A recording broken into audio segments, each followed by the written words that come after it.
Welcome back, everyone. My name is Patrick. You're watching the Oilers Rundown. Well, the season opener is in the books. Typically, you guys know I do something called the Fanatic Rundown following each Oilers game, giving you my thoughts, a rundown on the game basically. Didn't do one last night for the home opener. I was there with Tyson from Dolany TV, Brendan from Gillies TV, if you guys saw our videos from Rogers Place yesterday. We had planned on doing a Fanatic rundown following the game, but with the effort the Edmonton Oilers put out, the vibe, the disappointment following a 6-0 loss for the Oilers to open the season, nobody felt like doing a video at that point, and just here, gonna give my thoughts now on it. It's disappointing 2 years in a row that the Edmonton Oilers have to go through both their goaltenders in the season opener. Stuart Skinner definitely struggled, but he was not alone last night. That was a total team loss from top to bottom. Sure, a few guys stood out here and there, and I think the Oilers ended up out shooting the Winnipeg Jets as well, but Connor Hellebuck was making the saves that he needed to make. The Winnipeg Jets were very opportunistic. When they had a great chance, they were burying it in the back of the net, and that was basically the story of the night for the Edmonton Oilers. Some of those trends that we saw in the preseason carried over into the regular season. I don't think this team has really put together a strong 60-minute effort since they hit the ice for training camp. I mean, like maybe in practice and stuff, but in the preseason games and in game one of the regular season, we have certainly not seen this team's best, and I fully expect a very strong effort when they take on the Chicago Blackhawks on Saturday night. Connor Bedard and the Chicago Blackhawks, I think we're going to see, led by Connor McDavid, a total team effort, a total dominance of Chicago on Saturday night. I'm expecting something big, 6-1, 7-2 type victory for the Edmonton Oilers after a 6-0 loss to open the season on a night when the Western Conference Champions banner was put up in the stands. You definitely want to have a better effort than the Oilers came into their home opener with. So I imagine Game 2 will be a big victory for the Edmonton Oilers, but we'll wait and see what happens on that front. But getting to the news of the day, Raphael Lavoie is once again on waivers for the Edmonton Oilers as they try desperately to get him down to the Bakersfield Condors.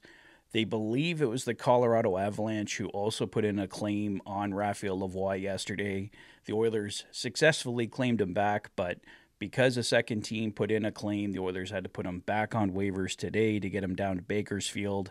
And the Oilers want him off the roster, so they're actually accruing cap space. He's taking up the space that they want to use towards potentially a top 4 right shot D. But also of note, when it comes to Raphael Lavoie, because the Vegas Golden Knights have already put a claim in on Raphael Lavoie, and the Oilers claimed him back from Vegas, if the Vegas Golden Knights put in a claim on Lavoie tomorrow and no other team does, and they successfully get him, the Vegas Golden Knights can send him right to the AHL without needing waivers again. Vegas and Colorado, I think, are the two teams to watch when it comes to Raphael Lavoie, but who knows, maybe other teams come into the mix here and he ends up somewhere else entirely. We'll know at noon tomorrow what is happening with Raphael Lavoie. And with the Edmonton Oilers' defensive struggles in Game 1, this next report from Chris Johnston and Pierre LeBrun of The Athletic is especially important to note.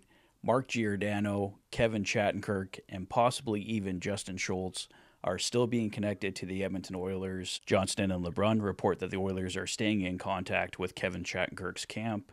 Justin Schultz is just waiting for the right opportunity. Perhaps that comes with the Edmonton Oilers, although he could be headed overseas to Europe. We'll have to wait and see what happens there. And Mark Giordano has still been connected to the Edmonton Oilers.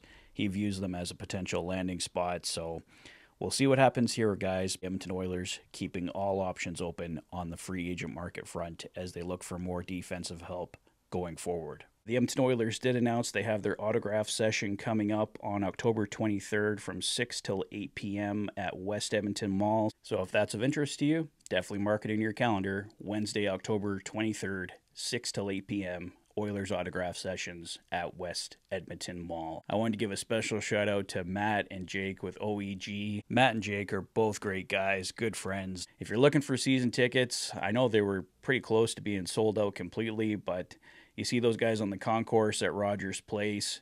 stop and talk to them. Definitely the guys to help you out for anything that you need. I think that's all I got for now, guys. Let me know your thoughts on the season opener, a 6-0 loss for the Edmonton Oilers. What do you think happens on Saturday against the Chicago Blackhawks? Do you think Raphael Lavoie successfully clears waivers for the Edmonton Oilers tomorrow? Let me know your thoughts in the comment section below.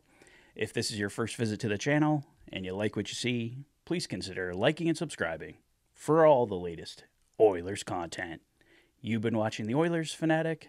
Thanks for being a fan.